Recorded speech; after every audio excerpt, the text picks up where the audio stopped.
15.693.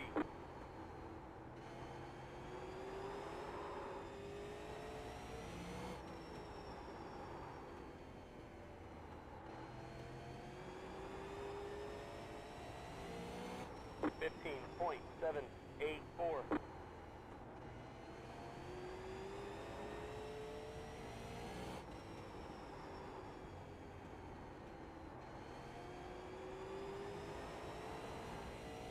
15.694.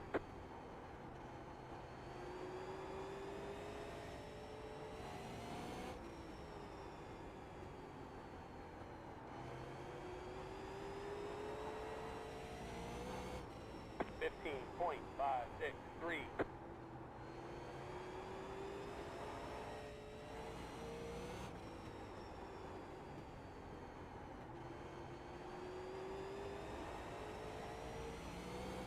15.561.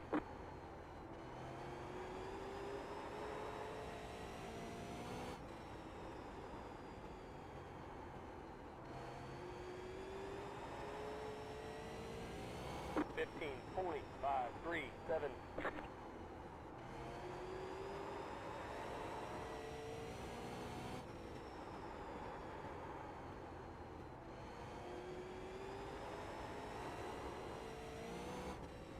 15.639.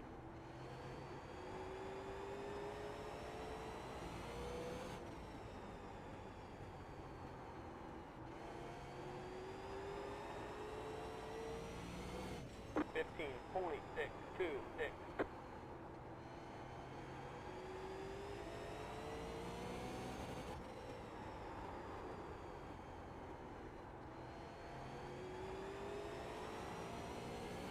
15.72.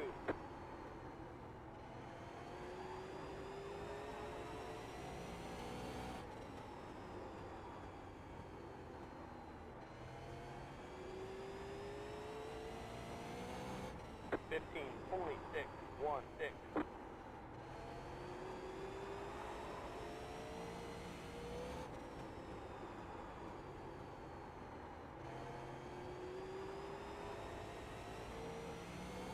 15.566.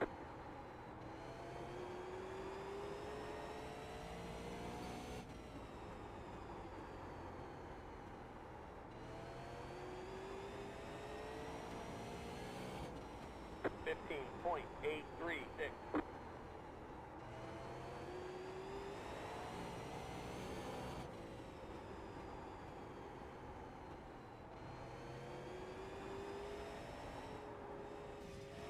15.823.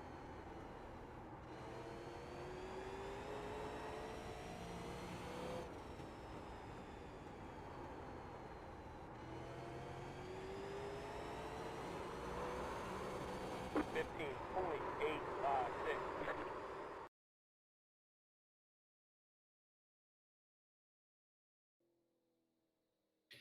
Good evening, ladies and gentlemen, and welcome to VEIN TV for tonight's running of the Apple Autoglass 125 at the Langley Speedway here for the RBR Maritime iRacing League. This is race number 4 of 6 on their season. We have crossed the halfway mark on the downhill slope towards the championship, and that kicks off tonight with our 4th race of the season at Langley Speedway. Good evening again, ladies and gentlemen. My name is Kyle Young, here to bring you live flag-to-flag coverage of tonight's event. Of course, I'm not doing it alone. As always, pressing the pretty buttons, making all the beautiful graphics pop up on your phone screen, your computer screen, your TV screen, or whatever other device you are watching tonight's broadcast on. Next door to us in the replay booth, our man Paul Showtime Strickland Jr., and right smack dab next to me here in the commentator's booth is none other than Kevin England. Kevin, how are we doing tonight? I'm spectacular, Kyle. Looking forward to another short track super late model race here. This time we're down in the heart of Virginia, and what an exciting racetrack this is. Got to give a shout out, though, real quick to the Royal Volts for their opening theme song for us. And how about the Brett Suggs VOR video? How cool was that, Kyle? That was some awesome stuff, Brett, utilizing the virtual reality headset for his sim racing adventures, and you all got to see him turn some laps around the Langley Speedway just before we kicked things in, so you get an idea as to what he has to battle through for his races here in the RBR Maritime iRacing League. He is the current points leader just by 1 point over Mike Alexander coming into tonight's race, and he's currently sitting, well, now he's second place on the qualifying grid, just 0.005 of a second off of the pole that Mike Alexander just set at a 15.184. So another very full server of race cars in here tonight. As we've been doing throughout the first 3 races of this series, we will run 3 10-lap heat races that will take 9 cars apiece to tonight's Apple Auto Glass 125.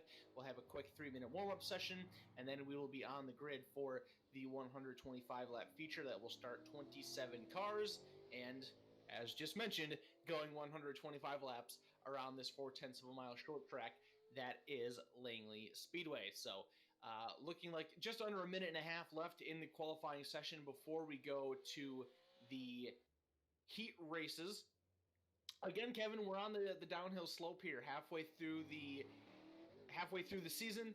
We are paying attention to the championship battle. Only 3 races in, things are very tight up there.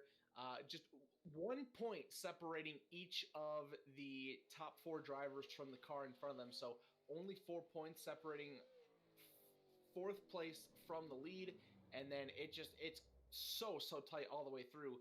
Really forces you to be extremely perfect and not have any mistakes coming through. Yeah, pretty stout run for Suggs, Alexander, and Rhino, your top 3 in points. You could look back to the 10th place. There's only 12 points supporting that spread. When you think about the way this works on a short track, trouble for any of those guys out front opens the door. But I'll tell you what, Suggs, he's just been tough. A first, a second, and a second. I don't know how you get much better stats than that going into 3 races. Yeah, it's really remarkable to see what the lone American in this Canadian iRacing series has done.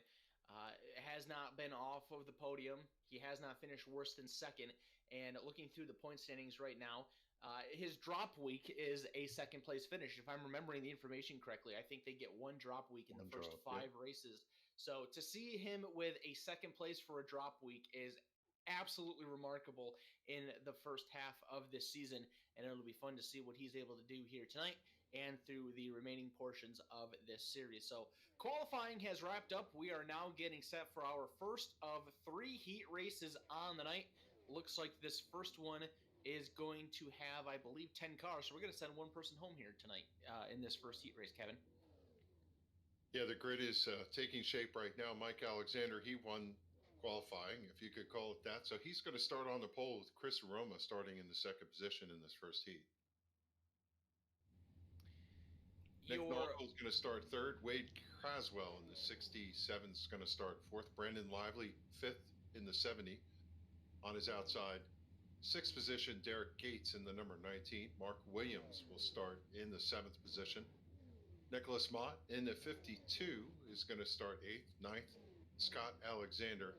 And Mike Rhino, who is 3rd in points. He's going to have to come through the pack and dig his way out. He starts shotgun 10th on the field here tonight as the cars lined up on the front straightaway, and the pace car starts to pull away to get to heat race number 1.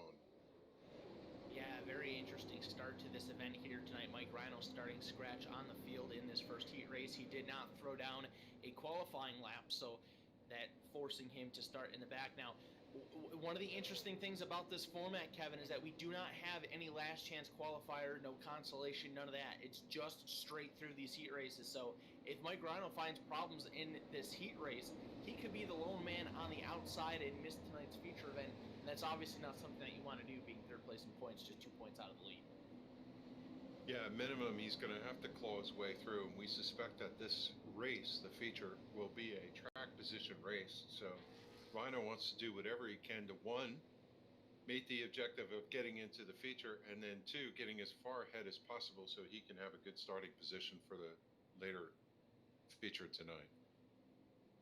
So the field works their way down the back straight away. iRacing.com pace car About to jump down to the safety of pit road. We're about to see the first green flag of the night. The front row, Mike Alexander, Chris Roma. Mike Alexander had a perfect night last week at Oxford Plains Speedway. So far, he's going to attempt to do the same thing here tonight. The green flag is out. We're racing.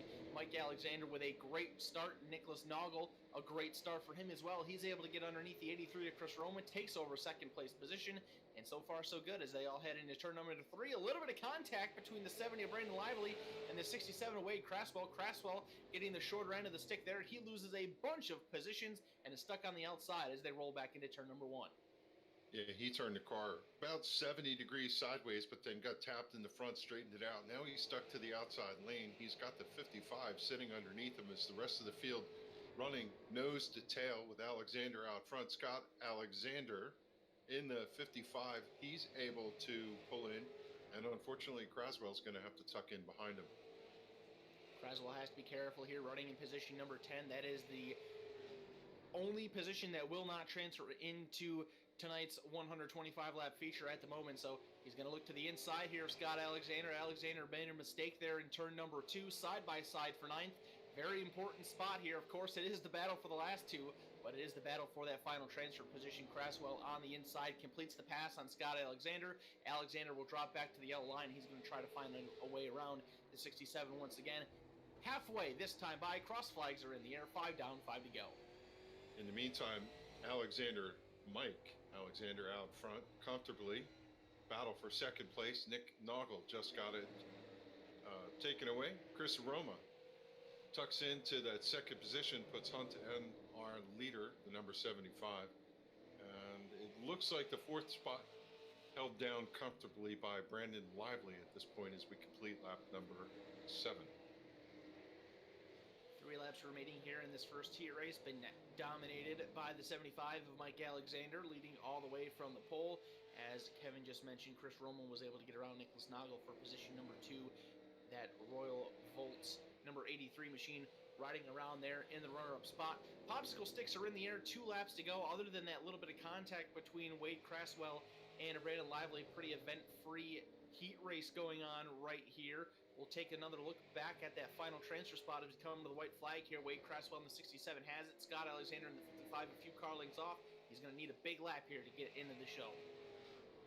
Yeah, Alexander against the front stretch wall, just trying to get whatever he can there. He locked up the left front, and unfortunately that's going to mean that Craswell's going to drive away a little bit and probably secure that 9th place position, as everybody looking pretty comfortable at this point. The field remarkably spread out for this heat race as it comes to a close, with Mike Alexander taking the win.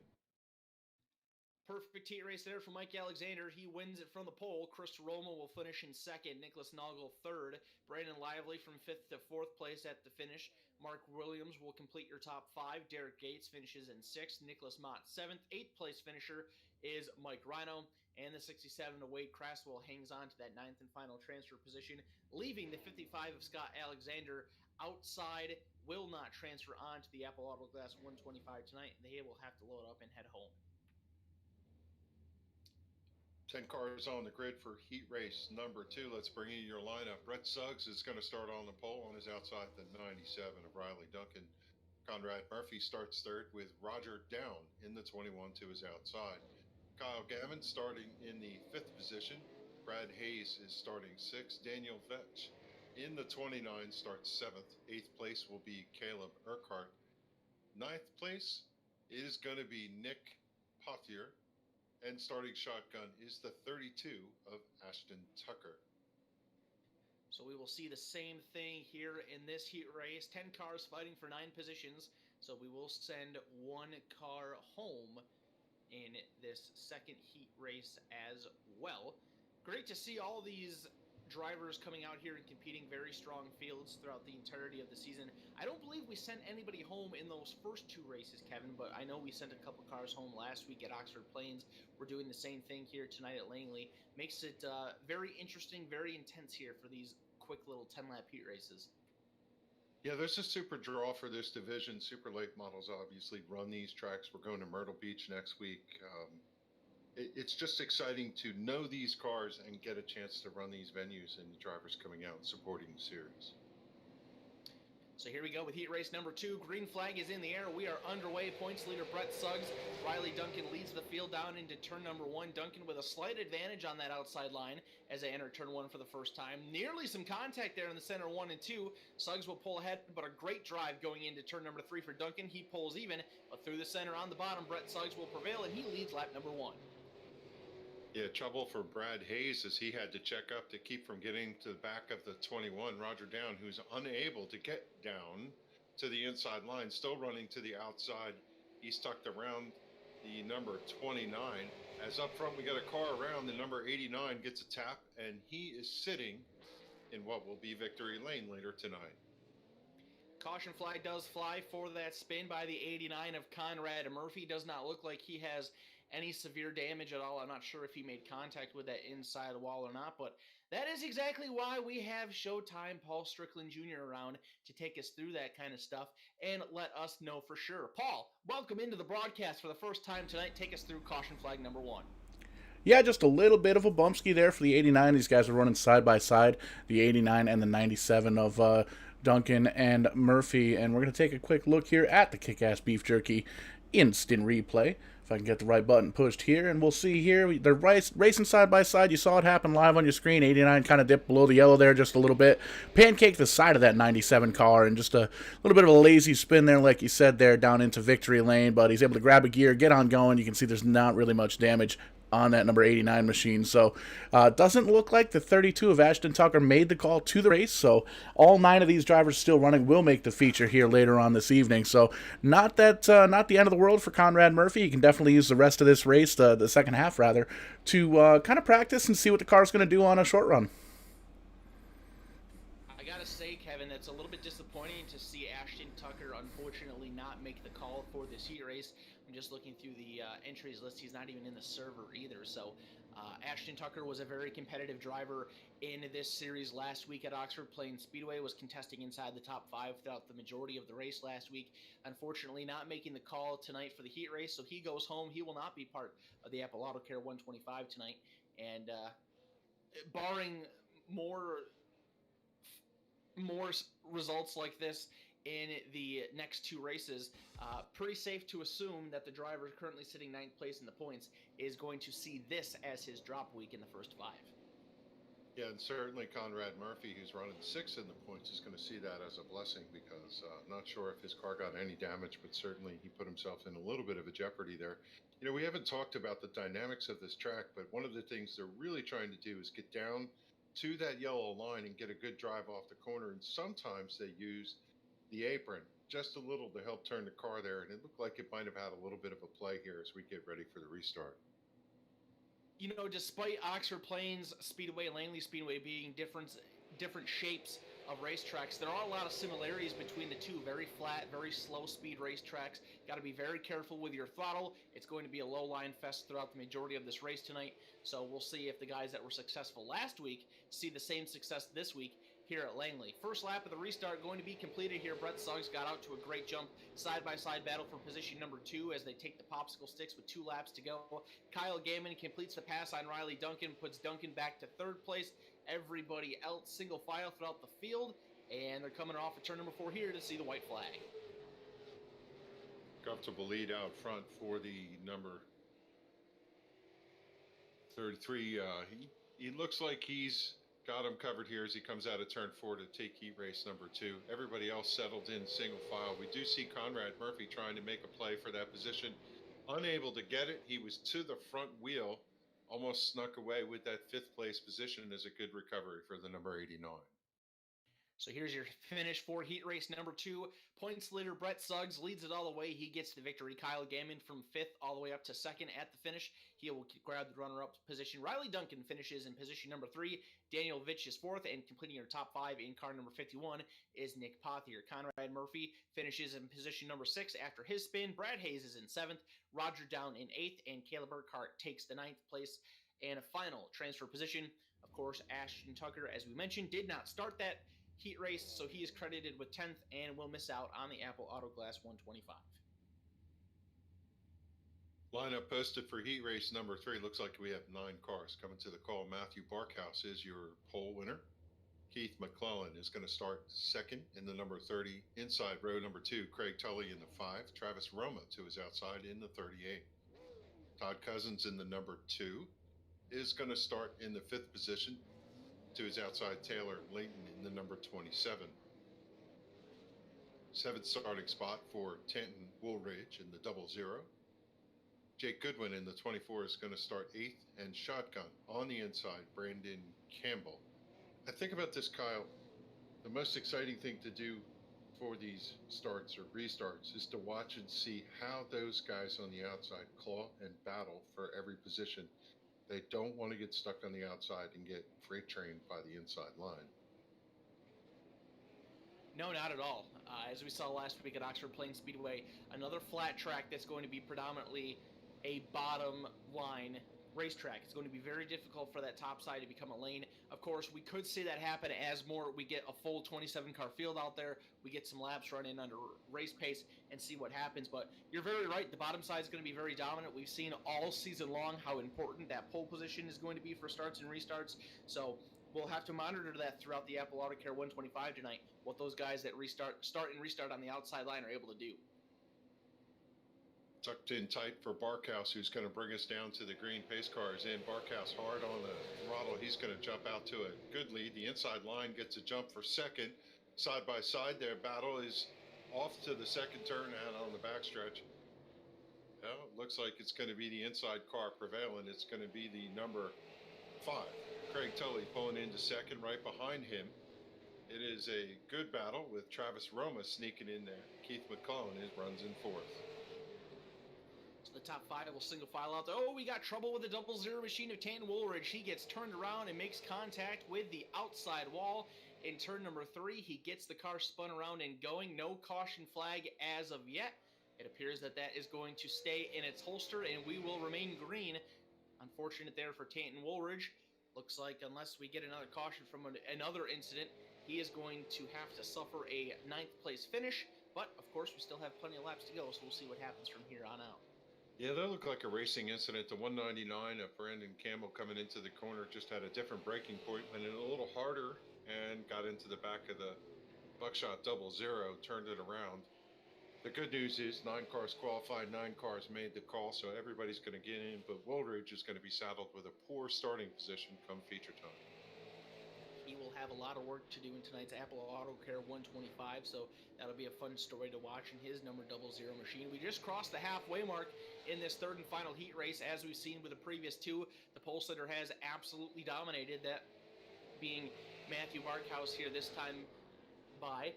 New colors for Matthew Barkhouse on his number 15 machine. We saw his brother Mike Alexander debut a new scheme last week, took it to victory lane. Matthew Barkhouse doing the same thing this week, so it'll be fun to see if maybe he is going to do the same thing and pull into victory lane with the new colors. A beautiful looking number 15 Xander sign and Celtic Air Services ride going into turn number 3 there. They'll come off of turn 4 this time, see the 2 to go signal. Oh, we got a nice little battle going on for P2 between Keith McClellan and Craig Tully. A little bit of bump and run there by the Bud Light number 30 to take over the runner-up spot. Yeah, these guys, even though it's a heat race, they're going to run pedal to the metal and try and see whatever position, because again, track position is going to be super important, and they're not going to give any quarter here, even if it's just a simple heat race. Not at all. Final time around the Langley Speedway. It is going to be another dominating heat race performance by Matthew Barkhouse. He will win it by a long shot. 2nd place coming across the line is Keith McClellan.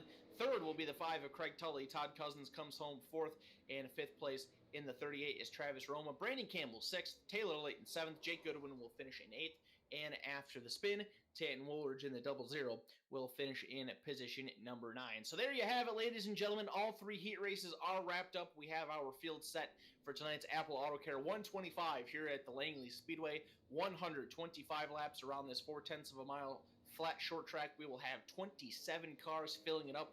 Kevin, this could be a very intense race. That is a lot of cars on a very tiny short track. Yeah, just like last week at Oxford. This track drives a little bit different. Let's talk about the characteristics of this racetrack while they're running warm-ups. As you said, 0.4 mile. And if you think about the way the track drives, it is wide sweeping turns and short straightaways. But unlike last week, there is a smidge of a straightaway, and as you drive the car in, your number one objective is to drive down to the yellow line and carry as much speed to the straightaway as possible. But if you hammer down on the gas, the car's just going to push. It's just going to drive straight out to the wall, and you really need to be driving with as much finesse, Kyle, as possible to get this car to move around this racetrack. I think one of the other things that these drivers are going to have to deal with tonight, we saw it during Brett Suggs' little virtual reality hot lap session there at the beginning of the broadcast. He was getting pretty sideways coming off of these turns. As you see with a lot of flat tracks like this, Kevin mentioned that you want to be careful of pushing out towards the outside wall. You don't want to slap that wall, but you also have to be careful with your throttle response. If you get on the gas too soon, if you get on it too aggressively, very easy to light those rear tires up and slip and slide. As we mentioned, this is going to be a 27-car field. It's a very small racetrack. If you're slipping and sliding out in front of a whole group of cars, it's going to be pretty difficult for them to catch that, check up for you, and not get into the back of you and cause a big mayhem. Looking here at some of the variables that these drivers are going to have to deal with the race cars themselves, they have two sets of tires, so that means they have one set on the car to start the race and one set in the pits that they have the opportunity to take whenever they would like to. There is an incident cap limit. You do get a black flag penalty at 20 incident points, and if you make it all the way up to 27 incident points, you will be disqualified from the event. I do believe that that could be a new procedure put in place after last week's event at Oxford Plains Speedway. Hopefully nobody has to deal with that throughout the course of tonight's race, but something worth noting in case anybody gets caught up in too many incidents throughout the 125 lap feature. Yeah, we were listening into the drivers' meeting. They were pretty stern to the drivers, discussing to them that points can mount up really quickly. Even driving into the back of another car might result in a 4x point. And as you said, they only have 27 points to work with here. So these drivers are going to have to take it easy. One thing we know, they do get an extra set of tires, but they're not going to want to give up the track position. So these drivers are going to have to take care of these tires. And when you're in a track that has so much turning radius, you're doing nothing but abusing the tires all the way around. So it's really going to be an interesting balance for these drivers to take care of their stuff. It really will be. One of the other variables that we haven't mentioned yet about to take place right now, and that is the VEINOTTE'S Pole Award Challenge. As we have seen throughout the first three races, the pole award winner has the opportunity to start at the back of the field, and if he does, he will earn $15 for doing so. Last week, it was Mike Alexander who was on the pole. He decided not to take it, so the outside pole sitter decided to take that. It was Matthew Barkhouse. This week, Mike Alexander, once again, is on the pole, so he will have the option. If he does not want to take the challenge, it will go to Brett Suggs. If Suggs doesn't want it, then it'll go to Matthew Barkhouse, and so on and so forth. So we'll pay attention here to the server chat to see who decides to make that call. No decision has been made just yet, but we will see. Oh, well, it looks like it could have gone all the way down to 5th place. So the top four deciding no, they want their starting spots. 5th place, Kyle Gammon, going to take the end of line and the VEINOTTE'S Pole Award Challenge. He will earn $15 and start this one from the back. One other special event reward to call out for this race. Tonight's feature, lap 65 leader challenge. If you lead lap 65, you're going to win $10 from the Royal Volts, and they are the artists that did the opening song for us, and they're supporting the program. $10 bonus, lap 65. We'll have to keep an eye on who's going to collect that one. So here we go. Lights are off atop the iRacing.com Ford Mustang pace car. We're about to get the Apple Auto Care 125 underway. Mike Alexander, Brett Suggs, your front row. Matthew Barkhouse and Chris Roma will be row number 2. And then we got a little bit of a shakeup because of the Pole Award Challenge there. Nicholas Noggle will start in position number 5. Keith McClellan is in 6th. Looks like Craig Tully 7th. Riley Duncan in 8th. Daniel Vitch 9th. And Brandon Lively in position number 10. Here we go. Pace car onto the safety of pit road. Alexander and Suggs, your front row. Green flag is out, and the Apple Auto Care 125 at the Langley Speedway is underway. Mike Alexander gets out to a great jump. He will take the race lead. Brett Suggs had a bit of a wiggle there coming off of turn number 4. That allows Matthew Barkhouse to sneak down to the inside, side by side for second, side by side fourth. Great battling throughout lap number 1, and it is led by Mike Alexander. Alexander's loving what he's seeing outside the mirror as Suggs continues to be on the outside of Barkhouse, fighting hard on that outside line, now trying to look to see if he can turn down. Not going to be able to do it. That slot gets filled up, and he is stuck to the outside as the inside lane freight trains them. It is Alexander out front comfortably, and I'm still watching Brett Suggs spun the tires, as you said, Kyle, on their restart. And it's going to pay the price for it as he's going to drop down at least to 5th, if not farther. Craig Tully's going to nose ahead of him and take another spot. Now Riley Duncan fills that hole and continues to try to shuffle your points leader back through the field. Looks like there's a hole potentially opening up behind Riley Duncan and in front of Keith McClellan. McClellan trying to fill it so that way Suggs cannot get down, and he is there. Duncan completes the pass, and here comes Keith McClellan. You're seeing it already here, folks. Kevin, you mentioned it, how that outside line is going to be tonight. It is a struggle for your outside pole sitter. He might be able to fit in front of Chris Roma, and he does. So he started in second, 5 laps complete until he's able to get down to the bottom. He falls all the way back to 7th place. Yeah, I'll tell you what, that's got to be disconcerting, but he knows what it's like. Let's take a look at the 08 car running in third. We'll take a lap with Nicholas Nova. I talked to Nicholas before the race, went down to his pit and just had a conversation with him. I think it's his first race with us. He is the one that talked to me about how the car was performing. He tries to float the car as best he can down in the corner. When it gets right to the yellow line, he said you need to ease up off the corner, come up to the fence, use as much as the racetrack as possible, and you just need to find a rhythm. They're hardly working the wheel. And I'll tell you what, it takes a lot of concentration and a lot of patience to get that lap right. You almost feel like a fighter jet in the school gym here, Kyle. It's said a lot about a Bristol Motor Speedway, but when the track is flat, it takes even more finesse to float the car in and not drift off that yellow line. Oh, you're absolutely right. When you have a high bank track like Bristol, you can kind of use the banking to lean up against a little bit. You drive the car in, the G-forces kind of take over, and the banking will help hold your race car in place. You don't have that benefit here at Langley Speedway. It is flat. It is total driver talent.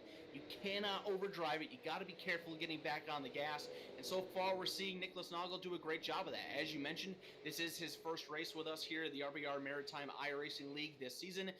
Kevin, I know that you haven't been too familiar with him in some of our earlier broadcasts earlier in the year. He was a part of a lot of our Tim's Corner Motorsports races. He is a very successful real-world driver, so it does not surprise me at all to see him running very well here in the early stages of tonight's Apple Auto Care 125. Laps are clicking off quickly. Lap 13, if we look out the front windshield of our leader, Michael Alexander, what does he see? Lap cars. That's going to be a factor all night here tonight, is they're going to catch up pretty quickly to the back end of the pack. We talked about it last week, conveyor belt racing, where cars stretch out, and then the leader has to find his way underneath whatever encounters in front of him, and that lets everybody behind him kind of draw in. So I'm thinking Barkhouse is waiting until Alexander gets into some of this lap traffic. Yeah, and it's not going to take too long. You just saw there on the onboard shot, you can see the side-by-side battle going on in front of race leader Mike Alexander between Caleb Urquhart and Jay Goodwin. They are able to settle that battle, but now as they go into turn number 3, lap number 16, this is where lap traffic is going to come into play. Let's see how Alexander is able to handle it. Urquhart giving him some space on the bottom, shoves up in the middle of 1 and 2, and allows the 75 of Mike Alexander to sneak right on by. So did not take long at all for lap traffic to come into play here. It is going to be a factor all night long that we haven't mentioned at all up until this point. Starting to see a great green flag run develop here, get some laps in, and unlike what we saw last week, we didn't really have a good enough green flag run for a lot of tire strategy to come into play. If this continues to go green for a while, Kevin, this could have a major impact on what these guys decide to do with that extra set of tires in the pits.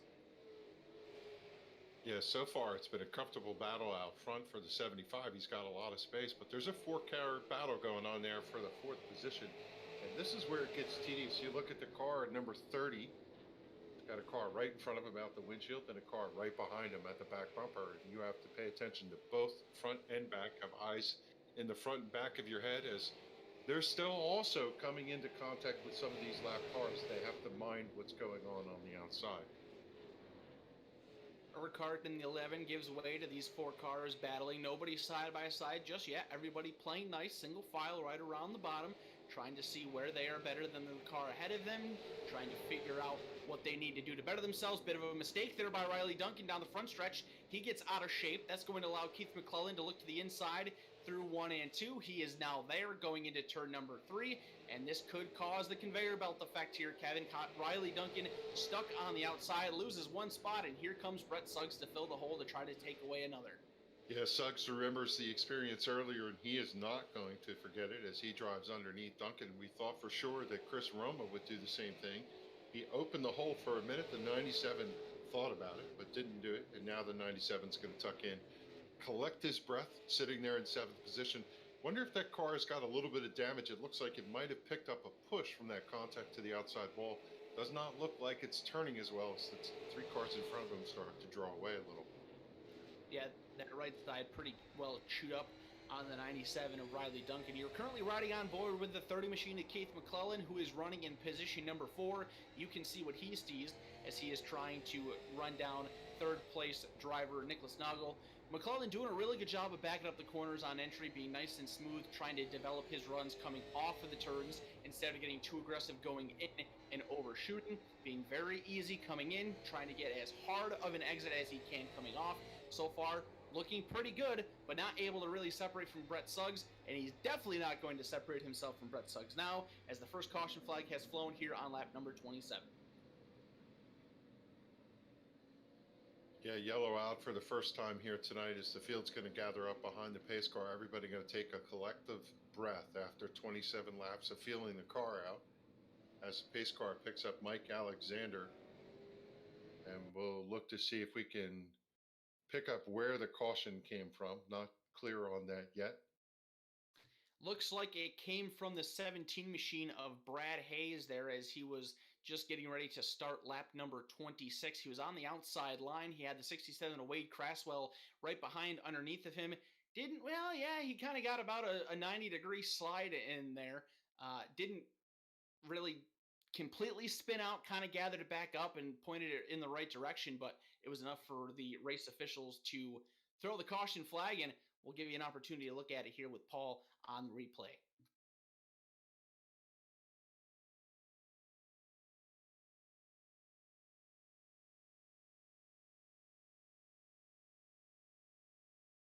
Back again here for another Kick-Ass Beef Jerky instant replay, and we're going to take a look, as you made mention, Kyle, to that number 17 car, and looks like he just kind of cut down a little bit early there, right in front of that number 67 machine of Wade Crassel, so there's nowhere really to go. Then, unfortunately, as the 17 tries to gather it back up, I don't know if he ended up downshifting there, but he spun the tires, and it kind of got the car spun around, so got the 29 car involved, as well as the...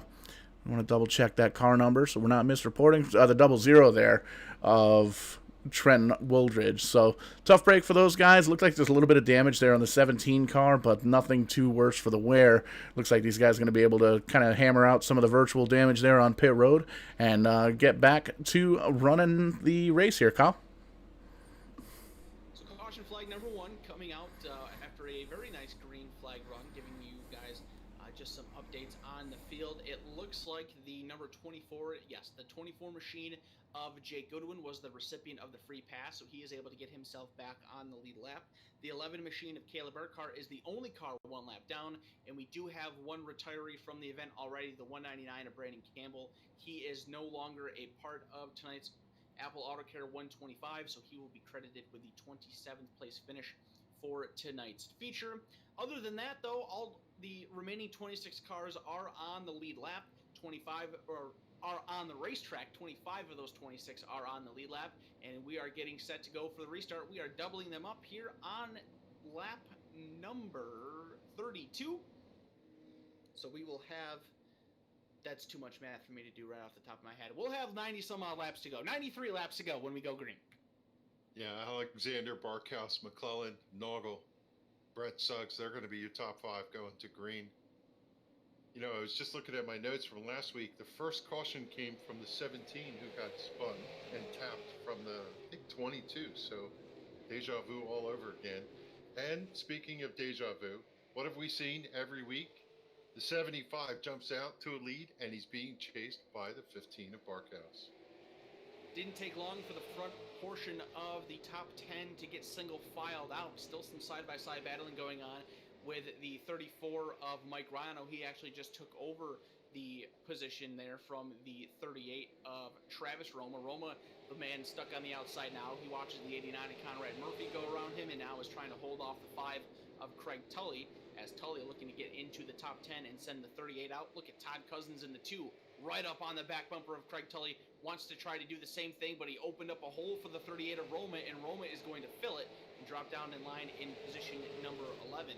I'd like to make a quick little note here of the number 34 of Mike Rhino. Very early in this race still, and he is running in position number 8. Remember, he did not take a lap in qualifying. He had to start in the back of his heat race. Only made it up to 8th, so that gave him a 22nd place starting position. And Kevin, he's already inside the top 10. Yeah, I always like to look to the left and see what's going on. It's also a good story for Conrad Murphy. Remember, we had problems with him in his heat race, and he's also following the tire tracks of the number 34 through the field. There's a side-by-side battle there. Riley Duncan trying to take the inside line on Nicholas Noggle, who's to the outside. They come off the corner side by side. There's damage to the side of the 97, but it doesn't seem to be bothering the car. He's got a good run through the corner. The car pushes up a little bit on exit, and he's going to sneak in, but here comes Chris Roma. He almost got a nose underneath the 97. I thought they were going to attempt to split the 97 of Riley Duncan there and go 3 wide, but they thought better of it. Now everybody's all single filed out. A little bit of bumper tag there by the 34 of Mike Rhino to Nicholas Noggle. Gets him sideways and now finds room underneath the 08 machine to try to take position number 7 away. Mike Rhino continuing the charge up through the field. He takes the spot. Noggle able to drop down in front of the 89 of Conrad Murphy, so he only loses 1 position out of that little battle. But he did take this restart in 3rd place. He is now back to 8th, and he's going to return the favor. Gives a little bit of a nudge to the 34 of Mike Rhino. He saw the game that Rhino played. He wanted to let him know that he wasn't necessarily in agreement with it, but still a little bit passive on it. Doesn't get too aggressive on that back bumper. Just let him know that he knew that he had some help getting around him. You got that same story up front and with Chris Roma. He's tucked underneath the 97. He says, I'm faster, coming through, gives a little knock. Then he comes down underneath, gets a little side to the door, and he's going to make that pass. Same situation up front. Keith McClellan pushed up a little bit in the corner before, and it's going to be Brett Suggs sneaking in underneath. He's going to take over the 3rd position. 10 car lengths back to our 2nd place car, Matthew Barkhouse. And yeah, same story as last week. It continues to be Mike Alexander leading all the laps so far with a comfortable and smooth 2 car length lead. You know, Kyle, when you look at that for Mike, the best way to take care of your tires is to run your own line. Yeah, without a doubt, Mike Alexander being out in front here, he's got some room to work with. He can really focus on running his own laps, running his own pace, doing exactly what we saw him do last week at Oxford Plains Speedway, picking up right where he left off. He had a flawless night last week, won the pole, won his heat race by leading all laps, and led the entirety of the feature last week to go to victory lane. Doing the same thing tonight here thus far. Sat on the pole for qualifying, led his entire heat race, on the pole for the feature, and now he's led all 47 laps here thus far in the Apple Auto Care 125. Closing back in on lap traffic once again. His brother Matthew Barkhouse not too far back. He's doing a much better job of keeping up with the 75 during this 2nd run. He's only half a second back. Those two will work their way around the 11 machine of Urquhart, and as they do, Barkhouse just slowly but surely starting to reel in Mike Alexander. Yeah, Mike's looking out his windshield. He might be calling to a spotter saying, look, I'm coming up on these cars. Give me a little bit of relief. I saw an incident earlier, the 89 about 4 or 5 laps ago. Went in, missed the corner, drove high, came off the corner high, was able to gather it up, but not before Chris Roma was able to drive by. A little bit of a tricky entry into turn number 1. The rest of the track is smooth, but one has just a little bit of a dip. A little bit of a bump there, Kyle, and sometimes the car hits that wrong and unsettles itself. Starting to get some tight racing going on for positions 6 through 9 with the 97 of Riley Duncan, the 08 of Nicholas Noggle, the 34 of Mike Rhino, and the 38 of Travis Roma. Oh, we got some more bumper tag. I'm telling you guys, this battle is going to be one to watch all night long. The reason why Nicholas Noggle got back around Mike Rhino was because he got into the back of Rhino, shoved Rhino way wide in turn 4, probably about 10 laps or so ago, and now Mike Rhino is giving it right back to him, nudges the 08 out of the way again, and puts him to the outside line. Rhino will take that position over. Travis Roma trying to get back underneath, and look who's right behind Roma. Our VEINOTTE'S Pole Award Challenge taker, the 98 of Kyle Gammon, working his way back inside the top 10. Keep your eye on the 08 and the 34 tonight, guys. Those two starting to beat and bang a lot. I'm sure the temper's not too cool between those two drivers. Yeah, Nick ended up on the short stick there as he ended up dropping back to that line. Now he settles into 9th. He's got to he's got to put it out of his head, basically. Collect his thoughts, get himself back into the groove, and see if he could drive his way forward. Car out in front of them, up against the wall as Noggle gets into the 98, turns him sideways. Kyle Gammon, well, I tell you what, these guys, they are elbows up. They are not taking any prisoners tonight. How the 98 saved that, I'm not sure, but look, here comes Travis Roma to the bottom of the 97. These guys are taking no prisoners. Great stuff here, mid-pack through the field. Some good side-by-side racing, a little bit of short track beating and banging, but they're taking care of each other, Kevin. Nobody's dumped anybody yet. A little bit of pushing and shoving. Nothing wrong out of me. I think that's just good classic short track racing. Yeah, elbows up, short track racing is, we look up front, see what's going on. Mike Alexander holding a car to half car length lead over Matthew Barkhouse. You have to wonder, working lap number 59, what happens at 65? There's a bonus to be paid. You have to wonder if Matthew's got his eyes on that, as there's a lap car right in front of them that could come into play. Jay Goodwin goes back off of the lead lap, lets the top two go on by. 5.5 laps away from paying out that bonus. Mike Alexander leading the entirety of this feature thus far. His brother Matthew Barkhouse starting to reel him in. He's got a little bit more work to do in these final 5 laps before that is paid out. You got to wonder if that is on the minds of either of these two drivers, or if they're more focused on the longevity of this entire race. We're only a couple laps away from halfway. What a dramatic change in the quality of the racing that we have seen over these last 2 weeks. Lots of cautions last week at Oxford Plains Speedway. We have had one caution up to this point in tonight's race, and we're just about ready to see the cross flags fly in the air. You know, there's a large number of cars right in front of our leader as we come up to complete lap number 62, working lap number 63. I think there's one thing on Barkhouse's mind. Yes, he'd like to have that bonus money, but he's got a second, he's got a fourth, but he does not have a win. If he wants to put himself in that same category as some of these top cars here in this short stint of a series, he's going to have to nail down the number 1. He's going to have to really work for it here in these upcoming laps. Look at all the lap traffic. You're looking on board with Mike Alexander. You can see some of these lappers side by side battling with each other. This is going to get very intense. Probably going to allow the 15 to close right up on the back bumper. Let's see, going into turn number 3 this time, what is going to happen? They go underneath the Taylor Layton. They play nice, and they come off at turn number 4. The bonus money going to go to Mike Alexander as he leads lap number 65 over Matthew Barkhouse. Just by a little bit. Now we go on board with Barkhouse as he looks ahead to the number 75 car. What he is seeing, trying to track down your race leader, working through some lap traffic. The 67 of Wade Craswell up next, then the 17 of Brad Hayes.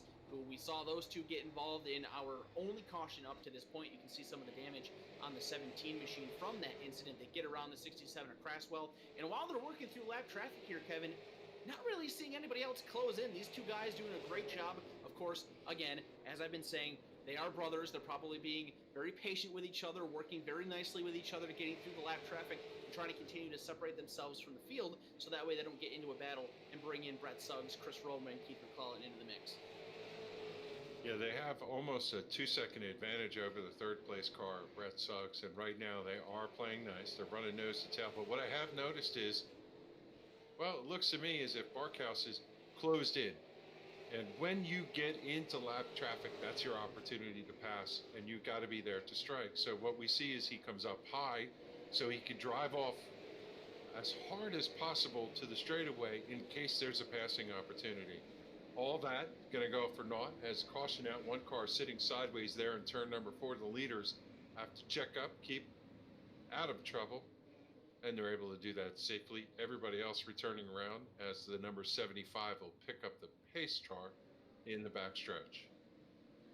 The driver in trouble was the number 70 machine of Brandon Lively. He got turned around after making some contact with the 98 of Kyle Gammon. I also saw, going to take a look here, if he was able to save it. He did. Almost had a second car go around while some of the leaders there were trying to check up and avoid the 70 machine of Brandon Lively. Very minor incident here for caution number 2, Paul, but caution comes out. We'll get an opportunity to take a breath, restack some things, and get ready for this next green flag run. Yeah, for sure, Kyle. Another kick-ass beef jerky instant replay here. Be sure to check them out. Use promo code SIM500. Get yourself 19% off that delicious, delicious snack. But we're going to take a look at the number 70 machine here. Brandon Lively looks like he got heading into the corner, just kind of got in there a little bit too hot. Got in the back bumper of the 98, tried to check himself up, and unfortunately got a quarter full of the number 42 car, I believe it was, that kind of sent him on around. Unfortunately, really nowhere to go. And then the 89, you can see here, gets a little piece of the 42 car as well. So minor damage for a lot of these guys, and 70 does a fantastic job keeping that car up top. Doesn't want to come down in front of the racing groove, in front of the leaders, or anybody trying to stay on the lead lap. And once the track clears, you can see him here. Spins are on around. Whoa, checks up, big checkup. Good heads-up driving there from Nick Noggle in the 08 machine. But little bit of a bump back here. Nothing too crazy, no big damage. So these guys are going to be able to kind of pull their belts tight, get a quick sip of a quick drink here, and focus on the final quarter of this race. Make mention under this caution flag, we've had a big shakeup in the lineup. Some of the drivers up in the front of the field taking advantage of their set of tires and have made their pit stop for fresh rubber. Those drivers include race leader Mike Alexander, second place driver Matthew Barkhouse, Brett Suggs, your points leader in the 33, came in, Riley Duncan in the 97, the 83 of Chris Roma, Keith McClellan in the 30, Mike Rhino in the 34, the 08 of Nicholas Noggle, all coming down onto pit road to take their tires. Looks like the 5 of Craig Tully was also down, the 29 of Daniel Vitch, Travis Roma, Tanton Woolridge, Brandon Lively. Lots of cars coming down onto pit road to get some fresh rubber under this caution flag.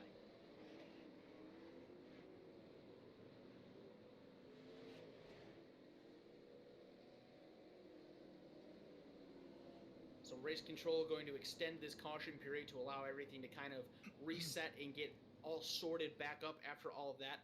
Has dramatically shaken up the front running positions. We now have the 2 machine of Todd Cousins out in front of the field. The 52 of Nicholas Mott is second. Fourth place is the 21 of Roger Down. Derek Gates in the 19 is in fourth. And we now have those cars that pitted. So we had 4 cars stay out there as Mike Alexander and Matthew Barkhouse make up row number 3. Riley Duncan and Brett Suggs row 4. And then Chris Roma and Keith McClellan will complete your top 10. Restart will come at the completion of lap number 76. So that means we will have 49 laps. Scratch that. Caution flag has been extended again. So we will not go green with 49 laps to go. We'll see if we can do that with 48 laps to go here in the Apple Auto Care 125. Yeah, Kyle, what's interesting is these 4 cars that are out in the positions 1, 2, 3, 4, they haven't pitted. They could have pitted earlier on that first caution, but they didn't. So they're running the same tires they started this race on. We wondered if anybody was going to take that opportunity for track position to try and run this whole thing without changing tires. Have to believe, however, that those guys with fresh tires sitting right there in row number 3 are going to eat these cars up for lunch. Yeah, this is going to be very interesting to see how this all plays out. We're still extending the caution flag to get things all sorted up, but as you mentioned, and top 4 cars stayed out. They did not make their pit stop under this caution flag. All of our front runners lining up behind them on fresh rubber. We are beyond the halfway point in this race. We're getting down to the nitty-gritty of it, starting to think about the finish and that checkered flag. So you have to manage your aggressiveness here. You obviously know that you have fresher tires, more than likely a better car than those guys up in front of you, but you don't want to throw your race away because you were too aggressive trying to get underneath of them.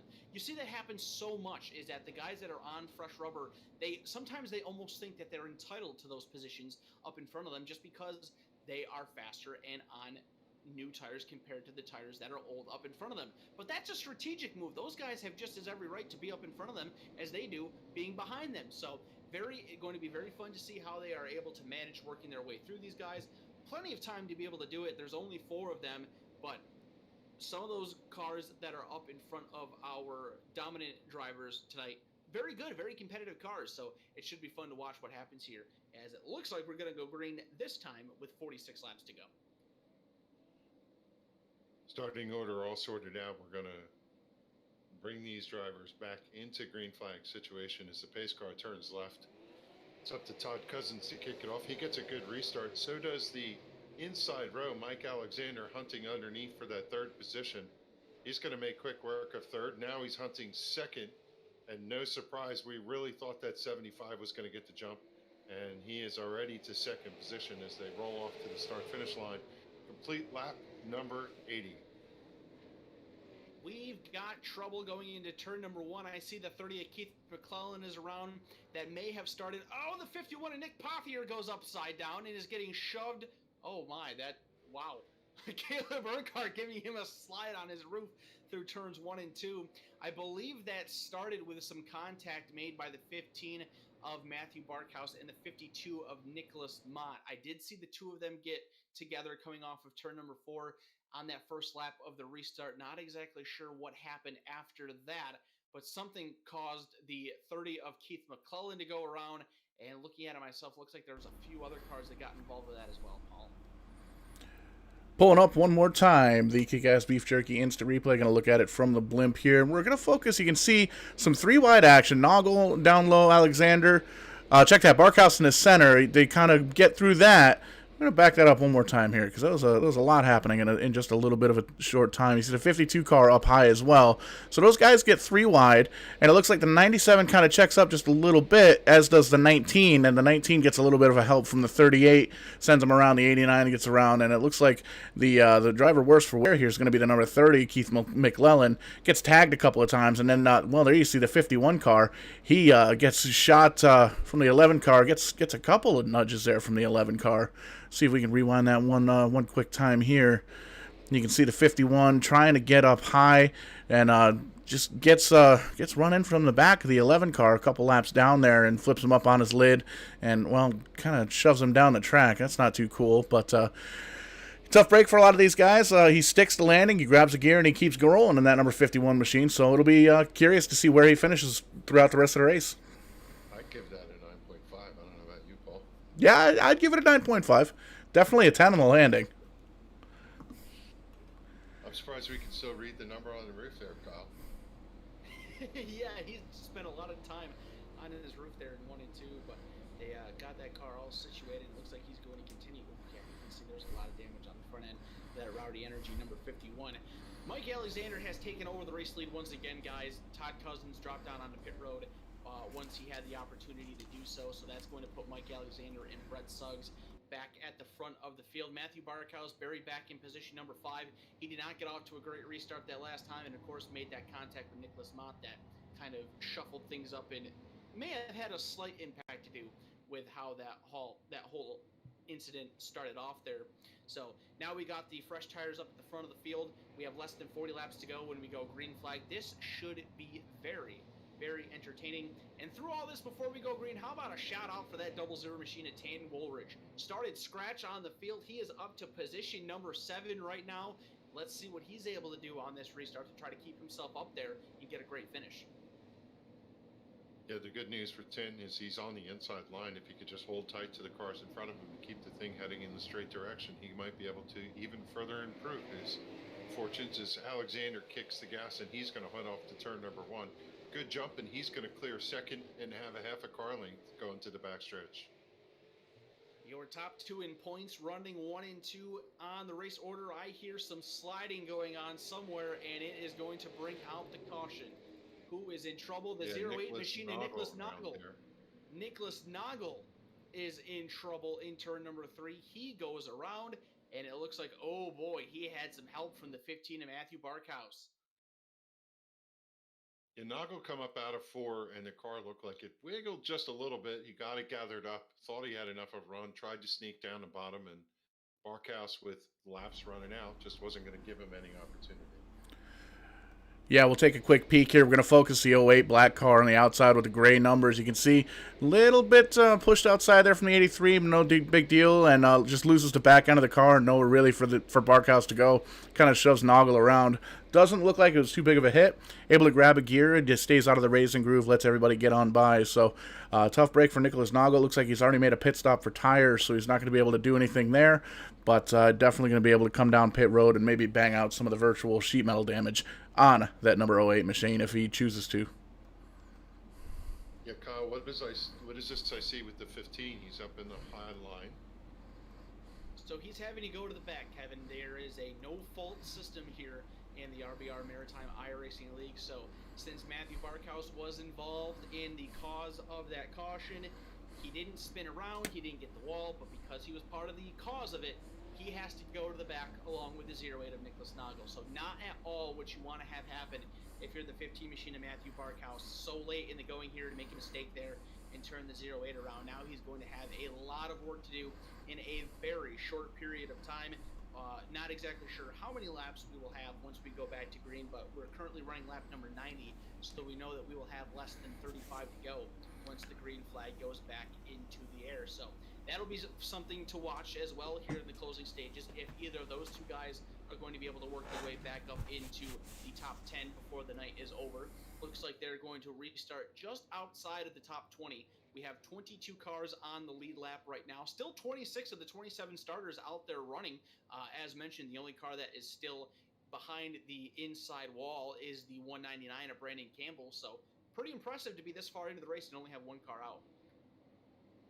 Yeah, seems like a good time to do a quick field rundown. Mike Alexander, Brett Suggs, your top two. Chris Roma, Riley Duncan, third and fourth. Canton Woolridge, Wade Caswell running in fifth. Good run for him. Mike Rhino, we expect him to make some noise running seventh.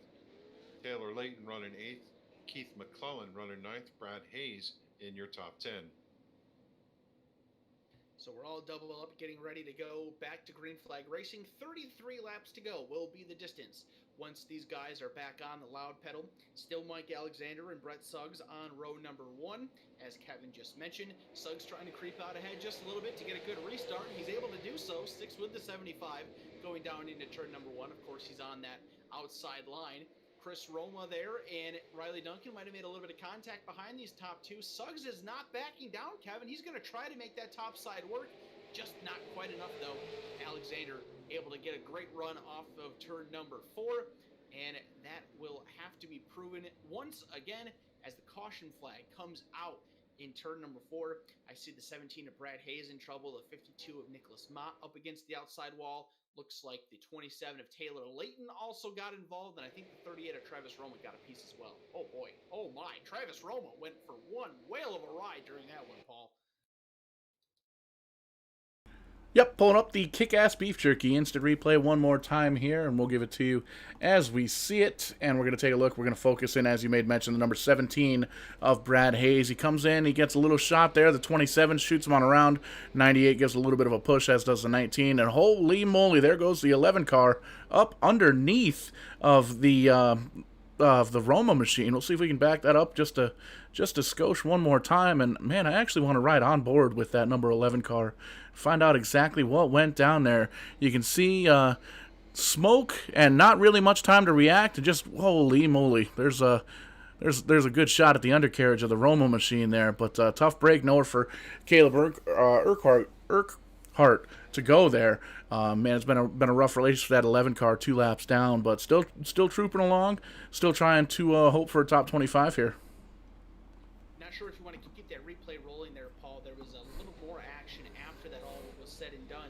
The 38 of Travis Roma got up underneath of the 98 of Kyle Gammon trying to get going, and he actually flipped Gammon upside down after the crash was all said and done. So very, very unfortunate for the 98 of Kyle Gammon. He got stuck on his lid. Of course, he was the driver that took the VEINOTTE'S Pull Award Challenge to go to the back of the field. His night has just gone from bad to absolutely worse. Yeah, I don't know about all that. I don't want to say that was intentional, but that's kind of what I saw. But a little bit of a lazy spin there for the 98. Not so much a spin, but a flip. Flipped him up on his lid there with a little bit of help from the number 38 machine. Yeah, not at all what Kyle Gambin wanted to have happen to him. He's currently still awaiting his tow back to the pits. He's lost 3 laps. He's back to 26th. So, fortunately for him, he'll have $15 for making his choice. That at least probably makes him feel a little bit better. But, of course, you'd like to be able to perform after taking that challenge. He's now rolling off of pit road to rejoin the field. Looks like it will be just 3 laps that he loses, but it is going to be very difficult for him to recover and have a strong finish in the remainder of this one. Yeah, the race had a kind of docile complexion to it until the last little bit here. Now it's been mixing it up quite a bit, and of course, cautions breed cautions there, Kyle. So the field is going to have a mix of fast cars, slow cars, damaged cars all the way throughout. Yeah, you can definitely tell that the intensity level is starting to rise. 26 laps to go when we go back to green this time. Brett Suggs has been trying to make that outside line work on these last couple restarts. Tries to get ahead of Mike Alexander there. Alexander hesitated just a little bit before he went, and now Suggs not going to stick to the top side. He finds a hole down behind the 75 and in front of the 97, so he takes it to jump down. Still side by side, though, a couple cars behind them. Mike Rhino on the outside. Chris Roma gets around him in the 83. Tanton Woolridge trying to get underneath. Sideways going into turn number 1 is the 30 of Keith McClellan, but he is able to hang on and will not lose any positions. Ooh, some contact there, I think, between the 00 and the 34. Todd Cousins gets underneath the Mike Rhino. He takes that spot away coming out of turn 4. Yeah, Rhino certainly the loser on that. He got loose coming up out of the corner, had to check up a little bit, that to let the 00 come through, and the 2 just squirted underneath him. Now he's hunting the bottom trying to get it, but the damage is done as he sits back there in 7th position.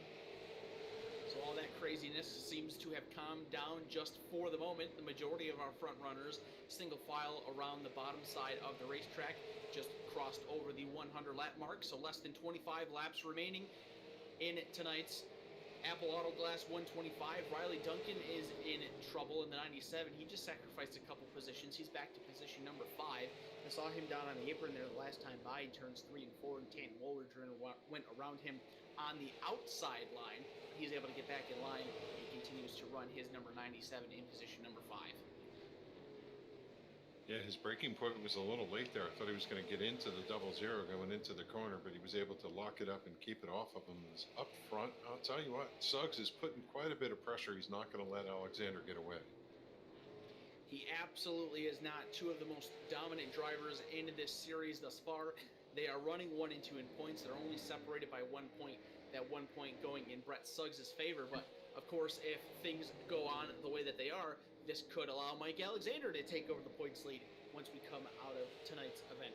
Taking a quick look at the points, we mentioned earlier in the night that Brett Suggs is currently looking at a 2nd place for his drop week. Mike Alexander is looking at a 4th place from the race 2 weeks ago at the Nashville Fairgrounds Speedway as his current drop, so that is where the benefit is to Brett Suggs being just a skosh better in the point standings right now. But these 2 drivers are showing why that they are the top of the heap amongst this RBR Maritime iRacing League, as they are the top 2 in the points and currently top 2 here in the late stages of this race. Caution out on the speedway as everybody's going to have to collect behind the pace car. I was somewhere out in the back of the pack, saw a car go around. And I also just see that it looks like Travis Roma and Caleb Urquhart have also retired from the event. The number 11 machine of Caleb Urquhart is the one that got spun around there in turn number 3. He had some help from the 29 of Daniel Vitch. Brad Hayes was also there and collected a piece of that. Rough night for the 11 and Caleb Urquhart, Paul, and now it looks like it has all come to an end with this incident. Yeah, for sure. As we made mention, you got to wonder if that's going to be the incident cap counter there that's going to set the 11 car down on pit road. Just pulling up the instant replay here, again brought to you by Kick-Ass Beef Jerky, and we're going to focus in on the 98 car. As we heard earlier, the Vino's Pole Award Challenge comes up, and you can see the 11 up high, the 17's trying to get down low on the low side of the apron there, and 29 looks like he just kind of comes up and pancakes the 11. So unfortunate there. But as the 29 comes back onto the track, man, right up into that 89 car, or the 98, excuse me, there of Kyle Gammon. So tough break there, man. You're just kind of slowing the car up for caution, and you get tagged by a car that's trying to get the tires back underneath it. But man, it doesn't look like it was too big of a hit. So the big loser there is going to be the 11 cars. It looks like they are done for the evening. It does appear that Caleb Urquhart going to wrap things up here tonight. Also saw the 38 of Travis Roma climb out of his machine. He is going to be done, so that allows Kyle Gammon in the 98 to gain a couple more positions. He's currently on pit road taking some repairs. He's now being shown 5 laps down. Do have 2 cars that are off the lead lap by just one. That's the 29 of Daniel Vitch and the 17 of Brad Hayes. And then we have the top 21 cars still on the lead lap. So we are winding things down in tonight's Apple Auto Glass 125, getting ready to crown a victor, see the checkered flag fall. Just 13 more laps remain here. Kevin, I think Brett Suggs is going to have to get a little bit more aggressive than what he's been if he's going to have anything for Mike Alexander. I think he's starting to realize that top side is not going to work for him on these restarts. He was able that last time to drop down to the inside as soon as he got into turn number 1, but you have the inside line. Now you have to figure a way to get around the Xander sign number 75 of Mike Alexander for the win.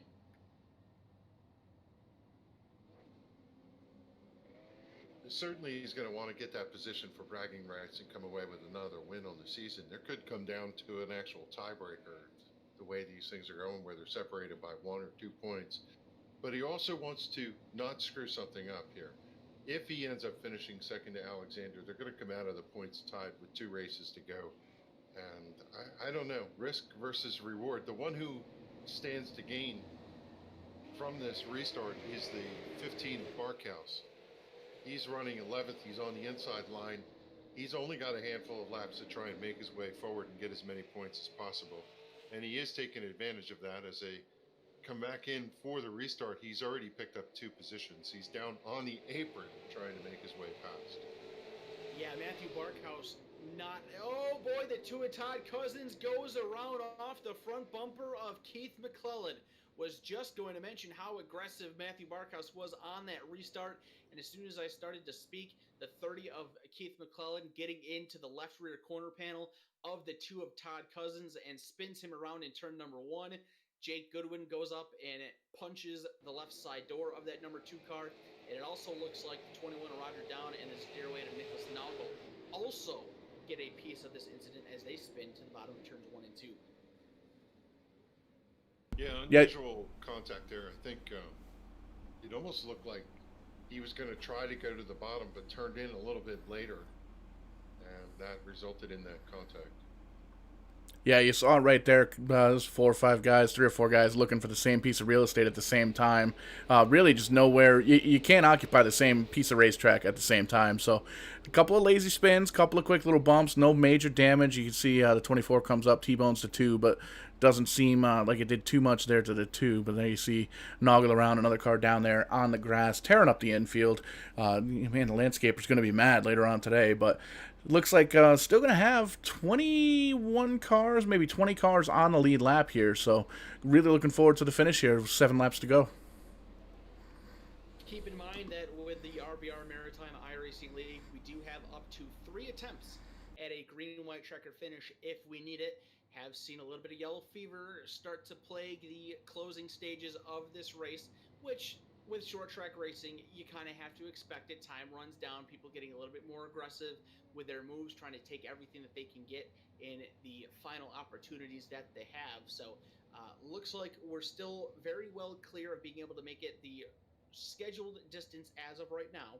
We're going to complete lap number 119 as they hit the stripe. We'll see what happens with the pace car lights stay on. So we will have no more than 4 laps to go for this hopefully this final run to the finish here. Mike Alexander still out in front. Brett Suggs is second. Chris Roma running in third. He's had a very good night tonight. Riley Duncan in the 97 is in position number 4, and Mike Rhino currently running in position number 5. Tane Woolridge, he has been able to keep his run through the field going very strongly. Again, started dead last tonight. He is currently in 6th. Craig Tully in the number 5 is in 7th. Matthew Barkhouse has recovered from his incident with Nicholas Noggle very well. He is in position number 8. Wade Craswell, been a rough night for Wade in some instances of this run. He is in position number 9, and then the 89 of Conrad Murphy completes your top 10. I look at that number 83 of Chris Roma running 3rd. He's been aggressive, but he's been clean in the context. The car looks good. He's made the right moves. And I'll tell you what, he looks fast. He's had nothing for the 2 up front, but a solid run for the number 83 here tonight. He's going to have another great opportunity to try to snooker one of them as he's down on the bottom side. Let's see what happens here on this restart. 4 laps to go. We're back to green flag racing. Terrible start by the 83 of Chris Roma. Riley Duncan on the outside of him gets the advantage going into turn number 1. That allows Brett Suggs to drop down to the bottom side up in front of these guys. Riley Duncan trying to make that top side work going into turn number 3. Does not work. Roma powers through the center, makes a little bit of contact with him, and moves back into position number 3 as they cross the stripe. 3 laps to go. Yeah, coming up on 2 to go, 2 to go, 2 to go, and Brett Suggs is putting the pressure on the back bumper of our leader, Mike Alexander. He's a quarter car length, hunting low, signaling to him that if you make any mistake, I'm going to take you. Brett Suggs trying to reel in the gap. Mike Alexander trying to go back-to-back, down the back straightaway for the penultimate time and into turn number 3. They will see the white flag. No, they will not. They see the caution flag come out at the last second. This race will be extended to a green-white checkered finish. I believe the number 5 machine of Craig Tully was in trouble there. He was. He got spun around in turn number 3 by the 89. Oh, no, actually, he got sideways down the back straightaway. The 89 of Conrad Murphy made contact. I think Matthew Barkhouse also got a piece of that one. But we will... Oh, yeah, he got a big shot into the outside wall. This race will be extended, Paul, as if we needed anything else to make this more dramatic. Really wish I had ordered some of that kick-ass beef jerky. Looks like it may very well be a long night here tonight, but we're going to take a look at the instant replay one more time. Craig Tully, you can see the number 5 car. He's got 2 tires there down on the apron, comes back up, and you can see it looks like he just loses the back end of the race car. The 89 gets into the back of him. There you see Barkhouse, nowhere to go. Gets collected up in that. Almost gets to 27 to 24, but they get on by no harm, no foul down low. So going to put 3 laps up on the board. Green-white checkered finish, Kyle. Indeed, we will. Once again, we do have 3 opportunities at this green-white checkered if we need them. Car number 70 just went around the outside of the leaders. That is Brendan Lively. He will get his lap back and put himself back on the lead lap. Looks like, I believe, everybody that is on the lead lap are the cars that are still running. The first car off the lead lap is the 98 of Kyle Gammon. No, he is still on the racetrack. He's just lost a handful of laps. He has gotten his way up to 23rd, and it looks like that is going to be the last of the positions that he is going to be able to gain tonight, as he is, as I mentioned, 7 laps off of the pace. Mark Williams, Travis Roma, Caleb Urquhart, and Brendan Campbell all out of this race as we prepare for this final restart. Man, Kevin, things have been really good in this race up front. I don't think Brett Suggs is going to have an opportunity here. He's going to have to get on that back bumper, I think, if he's going to take this win away. Yeah, it certainly looks that way. It's just such a disadvantage on the restart being on the outside. And as much as he's trying to close on that 75, the 75's been flawless all the way through.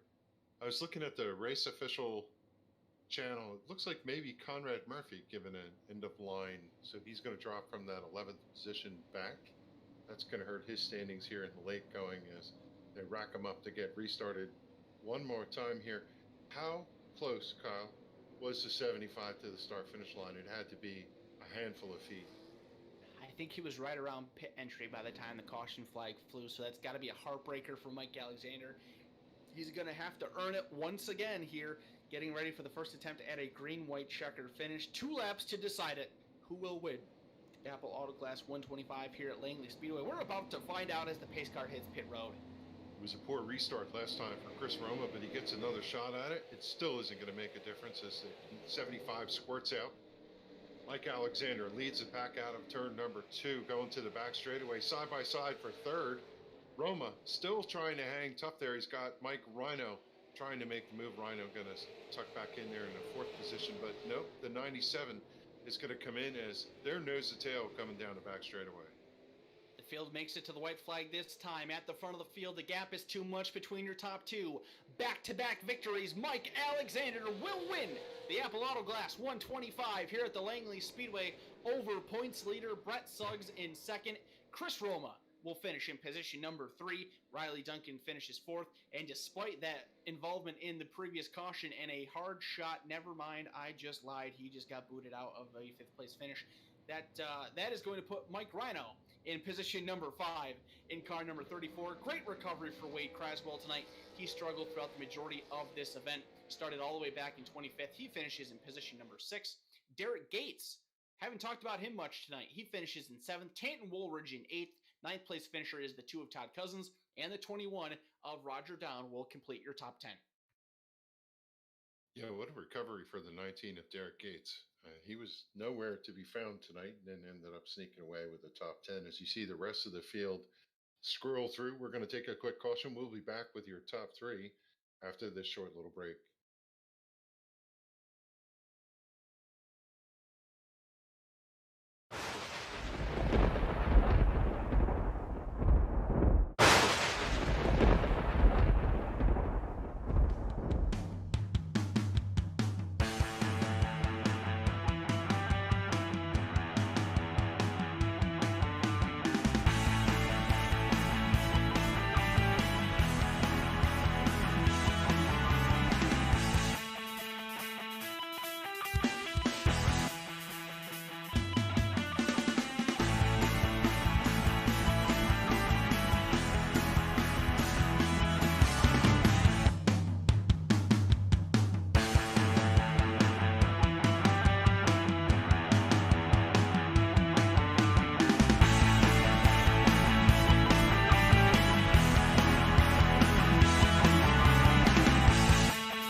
Have you seen my kick-ass subscription box anywhere? Oh, there it is.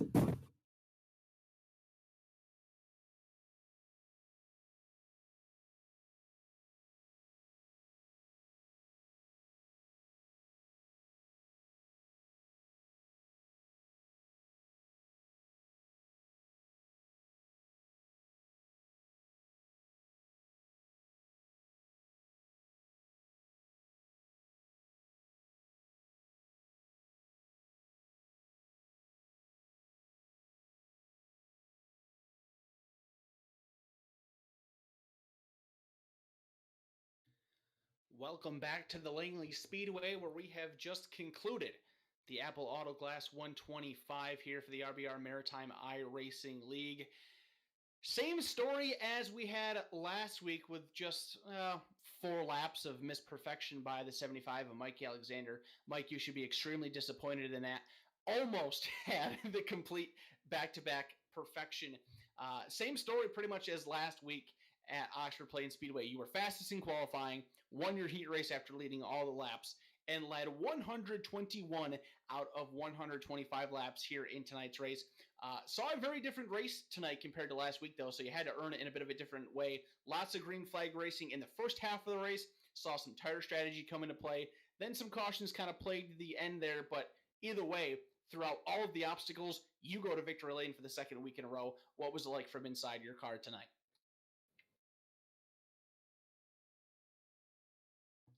I have no idea where Mike Alexander just went, but he is no longer in the broadcast booth.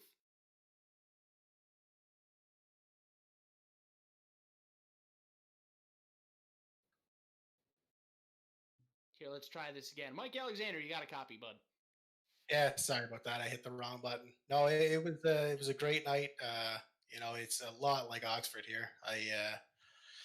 It's just a lot of throttle control, and you never get wide open with it. It was basically identical to Oxford, and I knew starting on the pole it was going to be hard to get around the same deal. So I just when I grabbed the pole, I wasn't going to give it up very easily. We saw a lot of green flag racing in the early stages of this event, and it gave you guys an opportunity to get down on a pit road and use that set of tires that you had down there, unlike what you were able to do last week. How did that change up your strategy, and what kind of adjustments did you have to make into this week's race compared to last week's?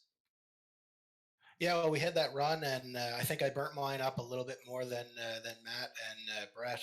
And when we had that caution at like around lap 70ish, I figured, if I stayed out, they were probably just going to keep chipping away and maybe get me. So I figured the best call was to come down and pit. And I figured if I pitted, everybody'd come with me because we were, running a second and a half faster than me.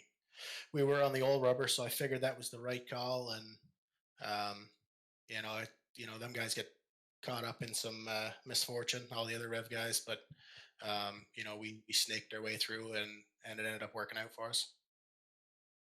During those late race restarts, we saw how aggressive Brett Suggs was trying to be on the outside, trying to inch ahead of you just a little bit before you fired.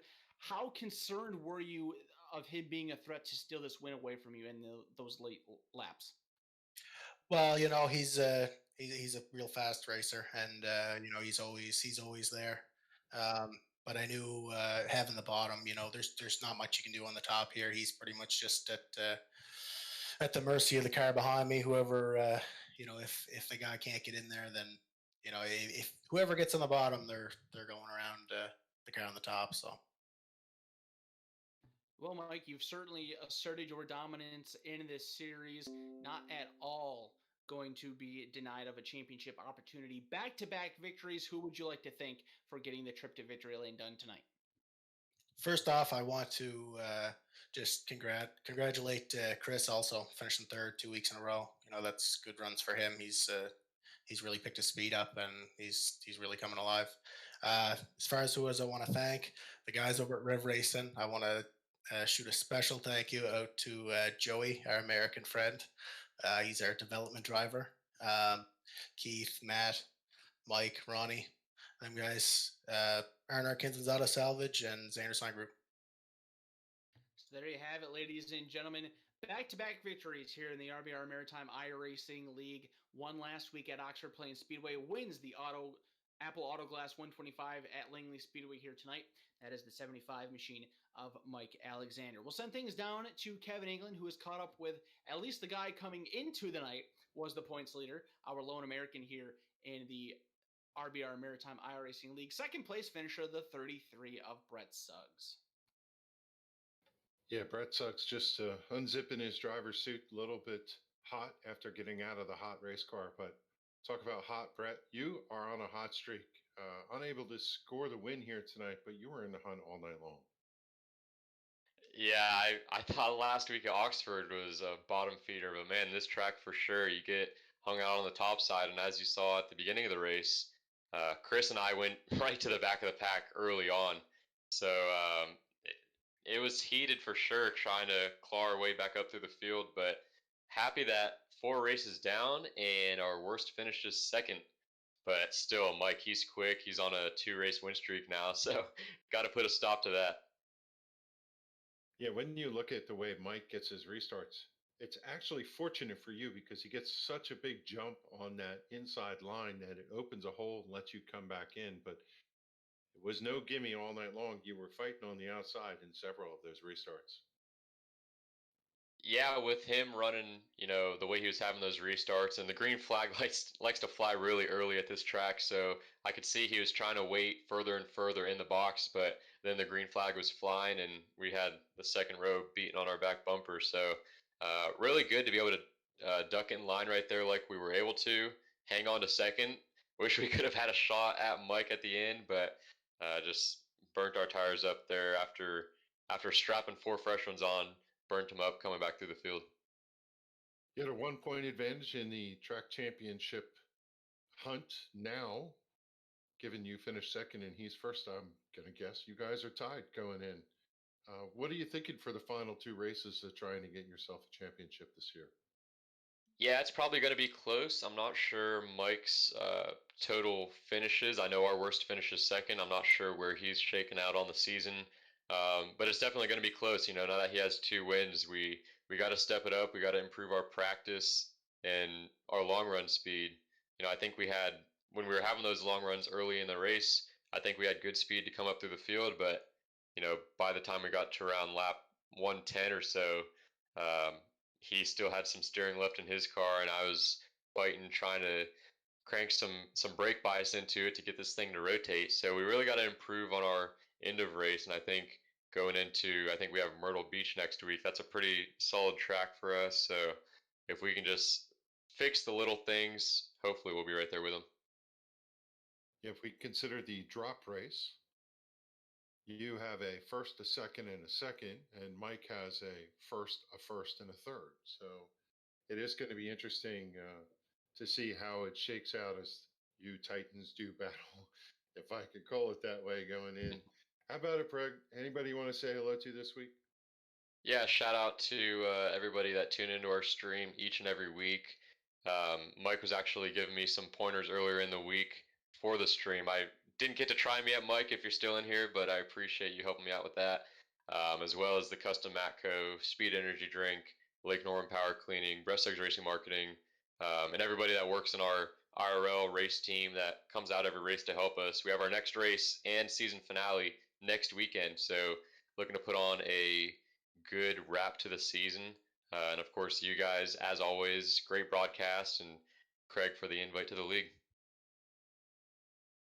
There you go, driver of the number 33, second place finish tonight, looking for one better next week. Brett Suggs, your second place finisher. We'll turn it over to Kyle, who's caught up with a strong run, Chris Roma in the number 83. Indeed, I have third place finisher for the second week in a row, the number 83 of Chris Roma. Chris, a great run for you tonight. Seemed in those late race restarts, you were struggling mightily to get up to speed and weren't quite able to stick with the leaders on the restarts. What more did you need in order to be a little bit better there? Yeah, I couldn't figure out the restarts. I kept lighting them up every time. I think if I could have got a clean one, I would have had a good shot at making a move on them. I felt like I could pull them back in once I got situated, but every one, I spun them. Take us through the strategy that you and your guys developed for tonight's race. We saw a lot of green flag racing in the first half, and of course, the more green flag laps you run, the more wear that you see on your tires. That allowed a lot of you front guys to come down and make a pit stop there under that second or third caution, and then go completely hard out towards the finish. How did that play into your strategy and your performance tonight? I was just trying not to spin the rear tires coming off the turn and not trying to push the front coming in, but I think I was running a different line than the other guys. It seemed I was getting a little lower, and it seemed to be a big advantage, but I just couldn't get close enough to make a run at it at the end. The first 2 weeks, you had back-to-back ninth place finishes. Now these last 2 weeks, you have back-to-back third place finishes. Things are starting to improve for you as we continue on. How important is it to get better as we get closer to wrapping up this championship season? Oh, it's all about consistency. I've been doing a lot of race runs in practice and just trying to nail my lap times lap after lap, and that's what it's all about, I guess. As mentioned, third place finisher for the second week in a row. Who would you like to thank for another podium effort? I got to thank the Royal Volts for coming along for the ride, and the RBR boys again. So there you have it, ladies and gentlemen. Driver number 83 machine, third place finisher in tonight's Apple Auto Glass 125 here at the Langley Speedway. That is Chris Roma. Roma entered the night in the points standing battle. Let's see here if we can get this pulled up. He was entered tonight in position number 7, and as he got that third place run tonight, beating out the majority of the guys that were in front of him in the championship chase. So that should allow him to bump up the rankings just a little bit as we go into the penultimate race of the season next week at the Myrtle Beach Speedway. So I guess now we'll grab some final thoughts before we close things up here, Kevin. I thought we saw a pretty good race tonight, a much better improvement in the quality of the show than what we saw last week. We saw a lot of green flag racing in the first half, some good battles throughout the top 10, some classic short track beating and banging. We saw that little battle that Nicholas Noggle and Mike Rhino had with each other for quite a while. And then things got a little bit more intense in the second half, but led to a green white checkered finish. And another dominating performance is capped off by Mike Alexander to get back-to-back victories.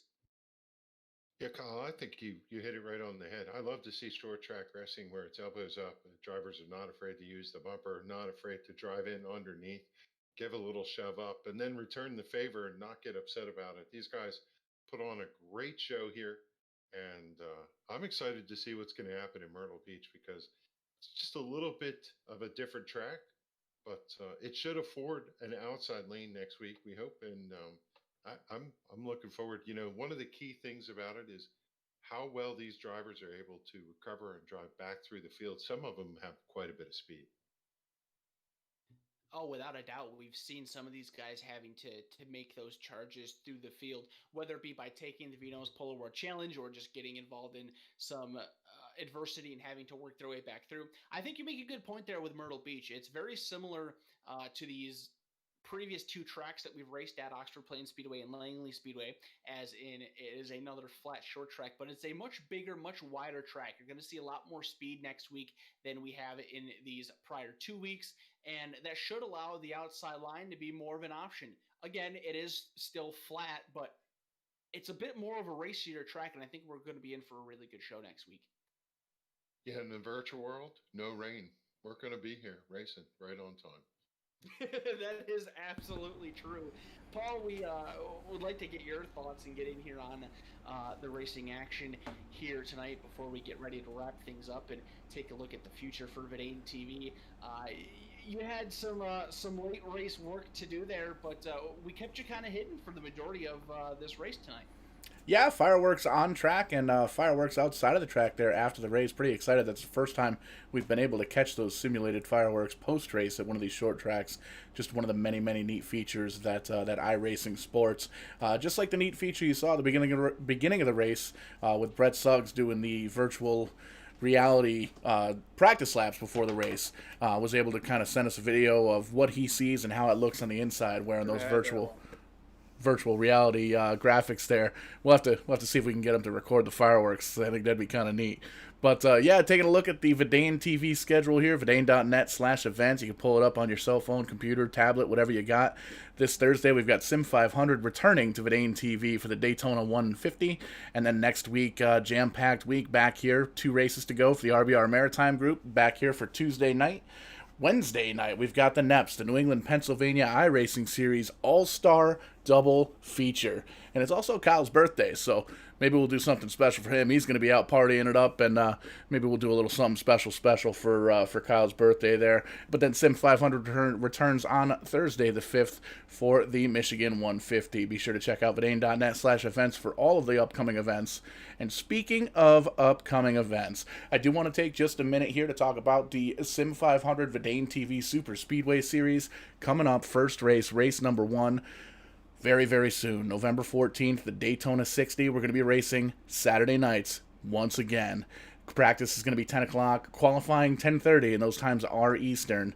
Going to be pretty cool. Each races, we're taking the top 26 qualifying times. Everybody else has to race their way in with dual heat races, so before each event. So really looking forward to that. You can see we are doing the Pro-Am Belts Championship Belt once again, and you can see there starting on the bottom, that's the 2013 championship belt won by Ian Plash. You see the 2020 belt with the white strap there in the center, one at the beginning of the year by Jason Bulliard, and that top one, that new red design with the Sim 500 logos on the outer badge there, your name here very well could be yours. $20 entry fee gets you in for the entire season. Top 3 finishing positions pay every single race, and there are still race sponsorships available as you're going to see that entire season unfold here on Verdane TV, and it's going to be the very first time that a Verdane Racing sanctioned series runs with the chase format. So I myself am looking forward to a Fatal 4-Way Championship race February 13th at hopefully the newly released Coca-Cola Speedway, because we know that is coming to iRacing hashtag soon. But thank you guys so much for inviting us into your homes here tonight, your bedrooms, your living rooms, your bathrooms, wherever the heck it is you watched us. If you did have a big watch party on the big screen, be sure to take a picture, post it on social media with hashtag VEINOTTE'S to join the conversation, and check us out on social media, Facebook.com/VEINOTTE'S. Search for VEIN TV on the YouTube and VEIN Racing TV on Twitch. That's going to do it here tonight for VEIN TV. Thank you guys so much again for coming out here tonight.